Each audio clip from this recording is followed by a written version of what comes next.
आज की कहानी ईमानदार किसान। मेरा नाम रामू है और मैं एक छोटे से गांव का रहने वाला हूँ। हमारा परिवार हमेशा से खेती किसानी करता आ रहा है। मेरे पिताजी, भगवान उनकी आत्मा को शांति दे, बहुत ही ईमानदार और मेहनती इंसान थे।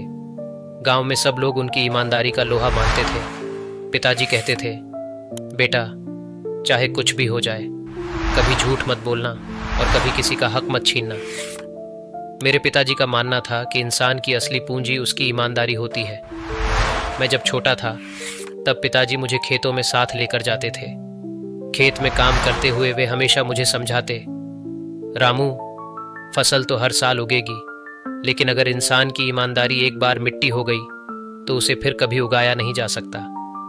ये बातें मेरे मन में बस गईं, लेकिन तब मैं बहुत छोटा था, पूरी तरह समझ नहीं पाता था कि पिताजी की ये बातें कितनी गहरी हैं। एक बार की बात है, मैं करीब 15-16 साल का था। हमारे गांव के पास की जमीन पर बहुत बढ़िया फसल उगी थी। पिताजी और मैंने पूरे दिन मेहनत करके फसल काटी और घर लाए। अचानक शाम के वक्त हमारे पड़ोसी हरिया काका दौड़े दौड़े हमारे घर आए। उनका चेहरा घबराहट से भरा था। बोले, रामू के बाबू, मेरी फसल तो किसी ने काट ली, अब हम क्या करेंगे? पिताजी ने उनकी बात सुनी और उन्हें ढांढस बंधाया। उसके बाद पिताजी ने कुछ सोचा और फिर बोले, हरिया, तुम्हारी फसल और हमारी फसल बिल्कुल एक जैसी थी। हो सकता है कि गलती से हमने तुम्हारी फसल काट ली हो। ऐसा करो, तुम हमारी फसल ले जाओ। ये सुनकर मैं हैरान रह गया। पिताजी की ये बात सुनकर मेरे मन में सवाल उठा। पिताजी, हमारी फसल इतनी मेहनत से उगी है और हम उन्हें क्यों दे रहे हैं? पिताजी मुस्कुराए और बोले, बेटा, मेहनत तो हम हर साल करेंगे, पर अगर हरिया की फसल हमने गलती से काटी है तो हमारी ईमानदारी पर सवाल उठेगा। फसल तो दोबारा भी हो जाएगी, लेकिन ईमानदारी लौट कर नहीं आएगी। पिताजी ने अपनी पूरी फसल हरिया काका को दे दी।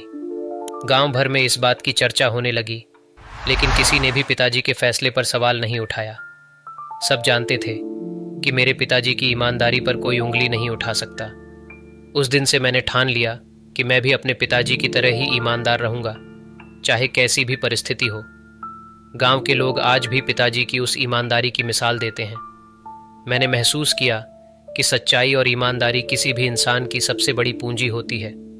पिताजी के जाने के बाद भी उनकी बातें मेरे दिल में जिंदा हैं और मैं भी अब अपने बच्चों को वही सिखाता हूँ जो पिताजी ने मुझे सिखाया था। ईमानदारी से बड़ा कोई धन नहीं है।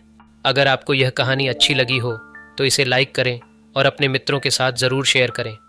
और भी इसी तरह की अच्छी और प्रेरणादायक कहानियों के लिए आपसे निवेदन है कि आप हमारे चैनल को सब्सक्राइब करें। मिलते हैं अगली कहानी के साथ, तब तक के लिए अपना ख्याल रखें। धन्यवाद।